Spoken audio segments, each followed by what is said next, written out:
qui a una Mercedes Vito e vi mostrerò come resettare, come rimuovere il PIN dal sistema di quest'auto. Iniziamo. Quindi all'inizio partiamo dalla schermata principale.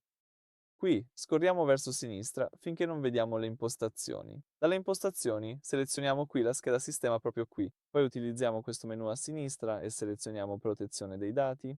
Sotto protezione dei dati scegli qui PIN di sistema. Sotto PIN di sistema selezioniamo cambia impostazioni. Ora devi inserire il tuo vecchio PIN. Nel mio caso è 111.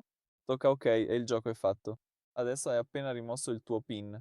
Se vuoi aggiungere un nuovo PIN, tocchiamo Cambia PIN e poi dovrai inserire il nuovo PIN 2 volte. E se lo lasci così, potrai usare la tua auto senza alcun PIN. Quindi questo è tutto per questo video. Grazie per aver guardato. Per favore iscriviti al nostro canale e lascia un like.